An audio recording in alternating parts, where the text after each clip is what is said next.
ტრამპი ამერიკული ფლოტისა და გემთმშენებლობის ოქროს ხანის დაბრუნებას ცდილობს. რის გამო დაიძაბა ურთიერთობა ინდოეთსა და პაკისტანს შორის. დასჯიან თუ არა ულტრაორთოდოქსებს ისრაელში. ნაპოლეონის ცხოვრების ქრონიკები ჩვენს ისტორიული მოვლენების რუბრიკაში მოგიყვებით სულ რამდენიმე წამში. მე ნუგზარ რუხაძე ვარ.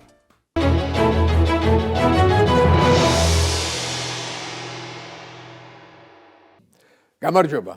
თეთრმა სახლმა ამერიკის გემთმშენებლობის აღორძინების სტრატეგია გამოაქვეყნა, სახელწოდებით America's Maritime Action Plan, რომელიც ამერიკის გემთსამშენებლო სექტორს კრიზისიდან გამოსვლაში უნდა დაეხმაროს. ამაზე ტრამპის ხელისუფლებაში მოსვლამდეც ბევრს ლაპარაკობდნენ. დღეს მსოფლიოს გემთმშენებლობის 95% აღმოსავლეთ აზიაშია კონცენტრირებული. ამ საქმეში ყველაზე მოწინავე ქვეყნებია ჩინეთი, იაპონია და სამხრეთ კორეა. მათ შორის ჩინეთი პირველ ადგილზეა, რომელიც წელიწადში 1500-ზე მეტ გემს აშენებს. ეს რიცხვი კი თანდათან იზრდება. 2023 წელს ჩინეთზე მსოფლიოს გემთმშენებლობის 56% მოდიოდა. ერთი წლის შემდეგ 74%-ზე ავიდა. მსოფლიოს სავაჭრო ფლოტის 19% ჩინეთს ეკუთვნის. ამერიკა ამ ქვეყნებს თვალში საცემად ჩამორჩება. მსოფლიოს გემთმშენებლობის რეიტინგში მე-19 ადგილზეა. წელიწადში მხოლოდ 5 გემს აგებს. მიზეზად გლობალიზაცია და დასავლეთის ნეოლიბერალური ეკონომიკური პოლიტიკა სახელდება, რომლის მიხედვით ამერიკის იმპორტ-ექსპორტს ნებისმიერი ქვეყნის ნებისმიერი გემი ემსახურება.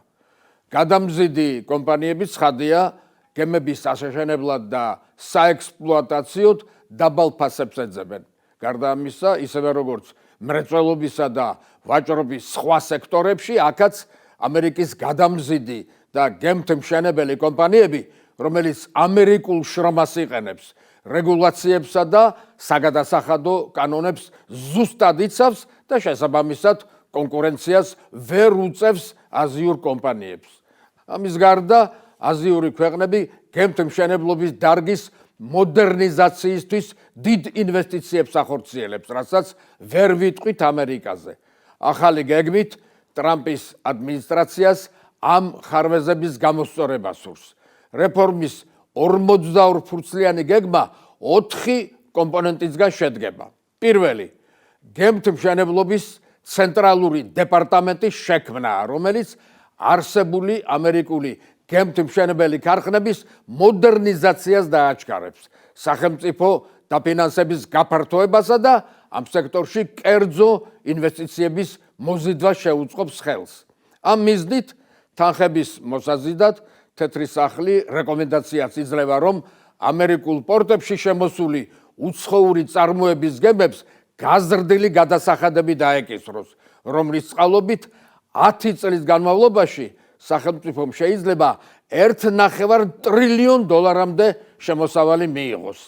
ტრამპის ადმინისტრაციამ გასულ წელს ჩინურ გემებზე გადასახადი უკვე დააწესა, მაგრამ ჩინეთთან სავაჭრო ზავის ფარგლებში ტრამპმა ღონისძიება შეაჩერა.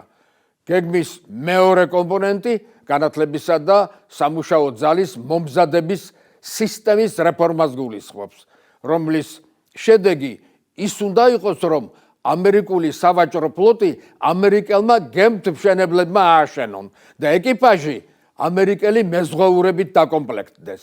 ამიტომ პირველ რიგში გემთმშენებლებისა და მეზღვაურთა სწავლების რეფორმა უნდა გატარდეს, რაშიც სახელმწიფო ინვესტიცია განხორციელდება. ასევე მოხდება ამ დარგის სამუშაო ბირჟის რეფორმა, რომ დამკვეთმა ადვილად მონახოს მეზღვაური ან გემთმშენებელი. გეგმის მესამე კომპონენტი ამერიკის საზღვაო ინდუსტრიული ბაზის დაცვა იქნება. ამერიკელ თუ უცხოელ ბიზნესმენს ამერიკის ტერიტორიაზე დაევალება მხოლოდ ამერიკაში აშენებული გემით და ამერიკული ეკიპაჟით აწარმოოს გადაზიდვები. ამით წახალისდება ამერიკის სავაჭრო ფლოტი, მაგრამ ეს კომპონენტი რომ ამუშავდეს, გადაზიდვების კანონები უნდა შეიცვალოს, რისთვისაც კონგრესში განსახილველად ახალი კანონპროექტები მომზადდება. მეოთხე კომპონენტი ეროვნული და ეკონომიკური უსაფრთხოებისა და სამრეწველო მდგრადობის საკითხებს ეხება და მიზნად ამერიკულ გემთმშენებლობაში უახლესი ტექნოლოგიების წილის გაზრდას ისახავს. იმის უზრუნველსაყოფად, რომ ამერიკულ სავაჭრო ფლოტს საერთაშორისო არხებსა და სრუტეებში, მათ შორის არქტიკაში გავლისას უპირატესობა ჰქონდეს. ჩვენს ოდესღაც დიდებულ გემთმშენებელ სექტორს აღვადგენთ, განვახორციელებთ ასობით მილიარდი დოლარის ინვესტიციას. აღდგენის შემდეგ კი მთელი მსოფლიოდან ამერიკაში ჩამოვლენ ადამიანები გემების ასაშენებლად და დადგება ამერიკული ფლოტისა და გემთმშენებლობის ოქროს ხანა. ამ სიტყვებით გამოეხმაურა ტრამპი ახალ გეგმას. ნეტარ არიან მორწმუნენი, არადა მართლა გააკეთებს, ისე ამბობს.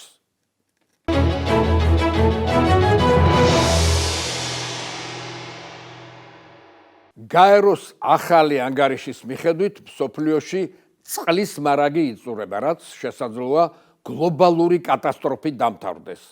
ამიტომ წყლის რესურსების გამო კონფლიქტების რაოდენობამ იმატა, მაგალითად, ყირგიზეთსა და ტაჯიკეთს, თურქეთსა და ირანს, ეგვიპტეს, სუდანსა და ეთიოპიას, ირანსა და ავღანეთს შორის.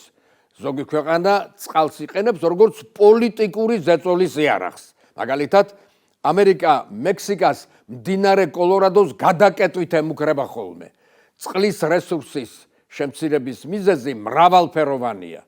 გლობალური დათბობა, გვალვა, მდინარეების დონის ვარდნა, მოსახლეობის მატება და შესაბამისად წყალზე მოთხოვნის ზრდა, რესურსების არაეფექტური მართვა, წყლის რეზერვების შემცირება და სხვა. ინდოეთსა და პაკისტანს შორის მე-20 საუკუნის შუახანებიდან უამრავი სერიოზული კონფლიქტი იყო. მათ ბევრჯერ იომეს. ბოლო სამხედრო კონფლიქტი შარშან იყო. პაკისტანსა და ინდოეთს უთანხმოებისთვის ბევრი მიზეზი აქვს და ერთ-ერთი მთავარი მიზეზი სწორედ წყლის რესურსებზე წვდომაა. მდინარე ინდი ტიბეტის მთებში იღებს სათავეს და შემდეგ 6 ტოტად იყოფა, რომელთაგან 3-ს პაკისტანი იყენებს და 3-ს ინდოეთი. მდინარე ორივე ქვეყნის 270 მილიონ ადამიანს უზრუნველყოფს წყლით. ორივე ქვეყანა ცდილობს ინდის წყლის რესურსები თავის სასარგებლოდ მოიხმაროს, რაც ხშირად იწვევს კონფლიქტს. ასეთივე მდგომარეობა სხვა მდინარეთა გამოყენების გამო. 1960 წელს პაკისტანსა და ინდოეთს შორის ინდის ხელშეკრულება დაიდო, რომლის მიხედვით ისინი ერთმანეთს გარანტიას აძლევენ, რომ წყლის რესურსს, როგორც იარაღს, ერთმანეთის წინააღმდეგ არ გამოიყენებენ. ხელშეკრულებით მდინარის აუზი ორად გაიყო. ინდის წყალი თავისი 2 დასავლეთ შენაკადით პაკისტანს გადაეცა, ხოლო 3 აღმოსავლეთ შენაკადი წილად ხვდა ინდოეთს. ეს ხელშეკრულება არც ერთ ომის დროს არ დარღვეულა, თუმცა 2025 წლის კონფლიქტის შემდეგ ინდოეთმა ცალმხრივად შეაჩერა ის. პაკისტანმა ინდოეთის ეს ქმედება გააპროტესტა, რადგან შიშობს, რომ ინდოეთს მზაკვრული ჩანაფიქრი აქვს. კერძოდ, სურს ინდის განშტოებებზე კაშხლების აგება. ზოგი კაშხალი უკვე შევიდა მწყობრში.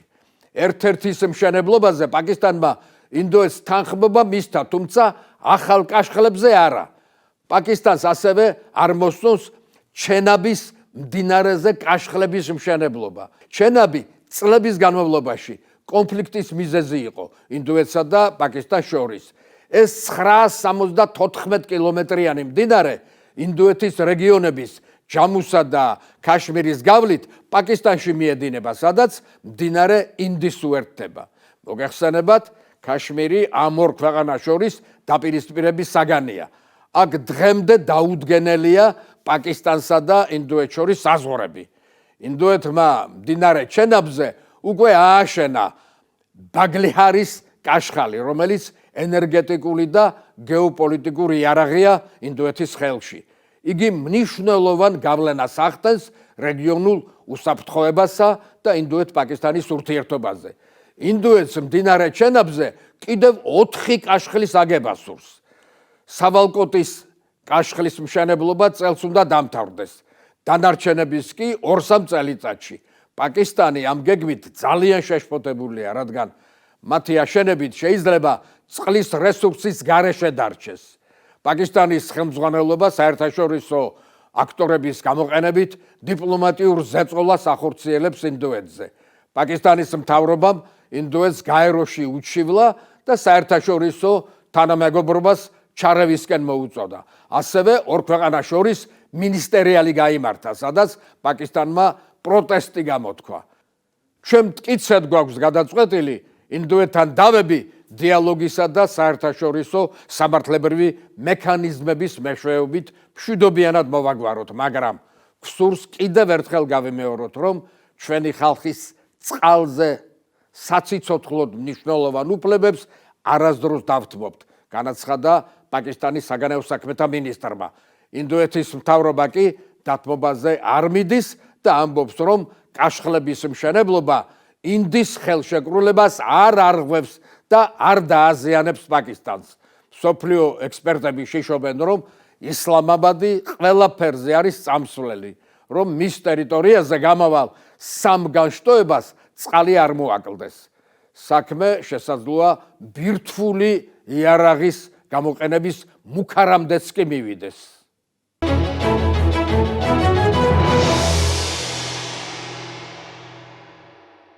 თანამედროვე ისრაელში არსებობს მოსახლეობის ერთი ფენა, რომელიც ულტრაორთოდოქსულ ცხოვრებას ეწევა და ჩვეულებრივი მოსახლეობისგან ჩაცმულობითაც და ცხოვრების სტილითაც ძალიან განსხვავდება. მათ ჰარედინებს, ანუ ორთოდოქს ებრაელებს უწოდებენ. ისინი ფაქტობრივად არ მონაწილეობენ ისრაელის თანამედროვე ცხოვრებაში. ულტრაორთოდოქს ებრაელებს თავიანთი ცხოვრების მთავარ საზრუნავად თორას შესწავლა მიაჩნიათ. ცდილობენ შეზღუდონ კონტაქტი გარე სამყაროსთან, არ მუშაობენ და არ მსახურობენ ჯარში, მხოლოდ ლოცულობენ და სეკულარიზმს გმობენ. მათ თავიანთი საგანმანათლებლო დაწესებულებები აქვთ და კომპაქტურად გამოყოფილ უბნებში ცხოვრობენ. ორთოდოქსთა ცხოვრების სტილი ძალიან აღიზიანებს უბრალო ებრაელებს. ამიტომ ხალხი მათ წინააღმდეგ ზოგჯერ დემონსტრაციებს აწყობს. უფრო მეტიც, მტრულად უყურებს, რადგან არც ჯარში მსახურობენ და არც შრომობენ. თვით ოპოზიცია მოითხოვს მათ ჯარში გაწვევას. 2024 წელს ისრაელის უზენაესი სასამართლოს გადაწყვეტილებით, როგორც ქვეყნის დანარჩენი ახალგაზრდობა, ულტრაორთოდოქსი ებრაელები არმიაში უნდა გაეწვიათ, მაგრამ ნეტანიაჰუს მთავრობას არ სურდა სასამართლოს დამორჩილებოდა, რადგან მათ კოალიციაში ულტრაორთოდოქსების პარტია იყო. ბოლოს ამ პარტიამ კოალიცია დატოვა, მაგრამ მთავრობამ მაინც ვერ მოახერხა ორთოდოქსების ჯარში გაწვევა. სწორედ ეს გახდა დემონსტრაციების მიზეზი თან ორივე მხრიდან. ულტრაორთოდოქსები ჟურნალისტებისა და უბრალო მოქალაქეების მიმართაც აგრესიული ქცევით გამოირჩევიან. ამ ბოლო დროს მათმა აგრესიულობამ კულმინაციას მიაღწია, რაზეც ერთ პატარა ქალაქ ბნეი ბრაკში ამასენად მომხდარი ამბავი მეტყველებს. რა მოხდა ისეთი, რომ მთელი ისრაელი შეშფოთებულია. იმ დღეს თავდაცვის სამინისტრომ 2 ქალი ჯარისკაცი სოციალური მისიით ქალაქ ბნეი ბრაკში გაგზავნა. მათ ქალაქის ახალგაზრდები უნდა ენახათ, რომ ისინი ჯარში სამსახურის აუცილებლობაში დაერწმუნებინათ. გოგონებს უცაბედად ორთოდოქსებმა ყვირილით გადაუკეტეს გზა და შეურაცხყოფა მიაყენეს. ზოგი საშინლად აგრესიულად იქცეოდა მათ მიმართ. ნაგავს ესროდნენ და აფურთხებდნენ. გოგონებმა გაქცევა და პოლიციის გამოძახება სცადეს. პოლიციის გამოჩენაზე ორთოდოქსები კიდევ უფრო მეტად აგრესიულები გახდნენ. პოლიციელებს ქვების როლა დაუწყეს, დააზიანეს და ცეცხლი წაუკიდეს მანქანებს. ბოლოს და ბოლოს პოლიციამ მაშველი ჯგუფის დახმარებით ბრბო დაშალა და ბევრი დაიჭირა, მაგრამ არეულობა სხვა დღეებშიც გაგრძელდა. ულტრაორთოდოქსების ქცევამ მთელი ისრაელი აღაშფოთა. ოპოზიციამაც და მთავრობამაც ერთნაირად სასტიკად დაგმო ეს აგრესია. თვით ულტრა-ორთოდოქსულმა პარტიებმაც იგივე გააკეთეს. ისრაელის გენშტაბის უფროსმა გენერალმა ეიალ ზამირმა განაცხადა ისრაელის მოქალაქეთა მიერ ისრაელის ჯარისკაცებისთვის მიყენებული ნებისმიერი ზიანი წითელი ხაზის სერიოზული დარღვევაა და თავდამსხმელები მკაცრად უნდა დაისაჯონო. გენერალური შტაბის უფროსი მოელის, რომ თავდამსხმელების წინააღმდეგ სამართალი აღსრულდება. ისრაელის მოსახლეობის უმრავლესობას კი არ სჯერა, რომ დამნაშავეები დაისჯებიან. მათი აზრით, მთავრობა ულტრა-ორთოდოქსების მიმართ ყოველთვის რბილად იქცევა. ამიტომ ისინი ულტრა-ორთოდოქსების მიმართ კანონების გამკაცრებას ითხოვენ. ისრაელის ექსპერტები მთავრობას აფრთხილებენ, რომ ისრაელში ორი პარალელური საზოგადოება გაჩნდა და ისინი ერთმანეთის მიმართ ძალიან აგრესიულები არიან, რაც ისრაელის უსაფრთხოებას ძირს უთხრის. ექსპერტები ასევე აღნიშნავენ, რომ ისრაელის მოსახლეობა მცირდება, მხოლოდ ორთოდოქსები მრავლდებიან. მათი პროგნოზით 2050 წელს ორთოდოქსი ნაწილი მოსახლეობის 25%-ს მიაღწევს, რაც უახლოეს მომავალში არაერთ დიდ პრობლემას წარმოშობს ისრაელში. ნაპოლეონ ბონაპარტმა კაცობრიობის ისტორიაში ერთ-ერთმა ყველაზე ცნობილმა მხედართმთავარმა ევროპის მრავალი სახელმწიფო დაიპყრო და მსოფლიო გავლენა მოიპოვა. მისი ლეგენდარული ცხოვრება მეცნიერული კვლევის საგნად იქცა. ნაპოლეონ ბონაპარტი 1769 წლის 15 აგვისტოს ხმელთაშუა ზღვის კუნძულ კორსიკის ქალაქ აიაჩოში დაიბადა. მამამისი კარლო ბონაპარტი კორსიკელი ადვოკატი და პოლიტიკოსი იყო. ბონაპარტების წინაპრები იტალიელები იყვნენ. კორსიკაზე გენუიდან ნაპოლეონის პაპა გადასახლებულა. ნაპოლეონ ბონაპარტის დედა ლეტიცია რამოლინო მკვიდრი იტალიელი იყო. ბონაპარტების წყვილს 13 შვილი შეეძინათ, მაგრამ სრულწლოვანებას მხოლოდ 8 მიაღწია. ნაპოლეონის დაბადებამდე 1 წლით ადრე კორსიკა იტალიის მფლობელობიდან საფრანგეთის საკუთრებაში გადავიდა. ბონაპარტების ოჯახური ტრადიცია და სალაპარაკო ენა იტალიური და კორსიკული იყო. ახლა კი ფრანგული სწავლაც მოუწია, თუმცა იტალიური აქცენტი შერჩა და ამის გამო ნაპოლეონს და მის ძმებს ფრანგები ხშირად დასცინოდნენ. ნაპოლეონ ბონაპარტი უაღრესად ტრადიციულ გარემოში გაიზარდა. ნამდვილი კორსიკელი იყო. ცხოვრების ბოლომდე ოჯახს იყო მიჯაჭვული. მისთვის დედის სიტყვა კანონი იყო, რომელსაც უდიდესი გავლენა ჰქონდა ასევე ოჯახის სხვა წევრებზე, რადგან საფრანგეთის არისტოკრატიის წრეს არ მიეკუთვნებოდნენ, ბონაპარტებს მხოლოდ სასულიერო და სამხედრო განათლებაზე მიუწვდებოდათ ხელი. ნაპოლეონმა სამხედრო განათლება აირჩია. მამის რჩევით ბრიენის სამხედრო სკოლაში შევიდა, შემდეგ კი პარიზის სამხედრო აკადემიაში არტილერიის განხრით განაგრძო სწავლა. ლეიტენანტის ჩინი მიიღო და არმიის უფროს ოფიცრად დაიწყო სამსახური. ნაპოლეონ ბონაპარტი 1789 წლის ფრანგულ რევოლუციას თავიდანვე გულშემატკივრობდა. 4 წლის შემდეგ კი ერთმა შემთხვევამ მთლიანად შეცვალა მისი ცხოვრება. ეს ის დროა, როცა სამხრეთ საფრანგეთში კონტრრევოლუციურმა აჯანყებამ იფეთქა. მეფის მომხრეთა დასაყრდენი ქალაქი ტულონი იყო, სადაც საფრანგეთის ახალმა მთავრობამ კონტრრევოლუციის ჩასახშობად ნაპოლეონის გარნიზონი გაგზავნა. კაპიტან ნაპოლეონის მიერ კარგად გათვლილი სამხედრო ოპერაციის შედეგად ქალაქი რევოლუციურ ჯარს დანებდა. ასე მიაღწია ნაპოლეონ ბონაპარტმა თავის პირველ სამხედრო ტრიუმფს. მისმა ამ გამარჯვებამ მთელი პარიზი აღაფრთოვანა. მალე 24 წლის ნაპოლეონი გენერალი გახდა, რაც ნამდვილი სენსაცია იყო. შედეგად კომაგიც ბევრი გაუჩნდა, მაგრამ შურიც არ დაკლებია. სწორედ მოშურნეებმა შეარქვეს პატარა კაპრალი. ეს მეტსახელი ნაპოლეონის ცხოვრების ბოლომდე გახვა, თუმცა არც ისე დაბალი ყოფილა, 168 სანტიმეტრი, ანუ საშუალო სიმაღლის მაინც, მაგრამ დიდი თავი ჰქონდა და გენერლის მაღალ საყელოიან მუნდირში პატარა ჩანდა. ყმაწვილობაში მორცხვი ყოფილა. ჭაბუკობაში ქალებთან საერთო ენის გამონახვა უჭირდა თურმე. უფროსი ძმის ცოლის და დეზირე კლარი შეუყვარდა და ოჯახის ნებართვით დანიშნა კიდეც. ეს მაშინ მოხდა ლეიტენანტი რომ იყო, მაგრამ გენერლის წოდება რომ მიიღო, თაყვანისმცემელი ქალებიც მოუმრავლდა. და პარიზის ერთ-ერთ ცნობილ სალონში, სადაც ნაღები საზოგადოება იკრიბებოდა, ნაპოლეონმა ერთი თავადის ქვრივი ჟოზეფინა ბოგარნე გაიცნო. ქალი ერთი შეხვედრით შეუყვარდა და ხელიც მალე სთხოვა. თავიდან ჟოზეფინა არ თანაუგზნობდა ნაპოლეონს, მაგრამ პირველი ქორწინებიდან უსახსროდ და ორ მცირეწლოვან შვილთან მარტო დარჩენილი ნაპოლეონს ქორწინებაზე დათანხმდა.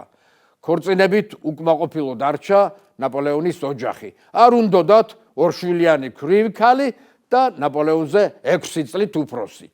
ჟოზეფინასთან ქორწინების შემდეგ ნაპოლეონს იტალიის პირველი სამხედრო კამპანია ჩააბარეს, რომელშიც მან ელვისებური გამარჯვება იზეიმა. ამის შემდეგ ეგვიპტეში გაუშვეს სალაშქროდ, სადაც ასევე წარმატებას მიაღწია. ნაპოლეონის ტრიუმფების სერია მისი სამხედრო ცოდნისა და წვრთნის შედეგი იყო. იტალიაში მოპოვებულმა გამარჯვებამ შესამჩნევად დაამაღლა მისი როგორც მხედართმთავრისა და სახელმწიფო მოღვაწის ავტორიტეტი და პოპულარობა.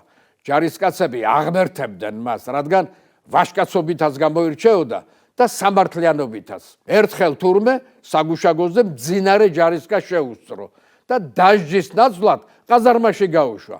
თავად კი იქვე დარჩა სამორიგეოდ. ნაპოლეონი გამძლეობითაც გამოირჩეოდა. შეეძლო დღეღამეში მხოლოდ 2-3 საათის ძინებოდა. წათოლებდა ხოლმე და უცებ აღიდგენდა ძალებს. ნაპოლეონის ასეთი პოპულარობა საფრანგეთის მთავრობას აღარ სიამოვნებდა და მის დაკნინებას მიჰყო ხელი. ამ დროს ხელისუფლება კრიზისში იყო, რითაც ნაპოლეონმა შესანიშნავად ისარგებლა და 1799 წლის 9 ნოემბერს სახელმწიფო გადატრიალება მოაწყო. ძალაუფლება 3 კონსულის ხელში გადავიდა, რომელთაგან პირველი და მთავარი ნაპოლეონი იყო. 1802 წელს ნაპოლეონს მუდმივი კონსულის წოდება მიენიჭა.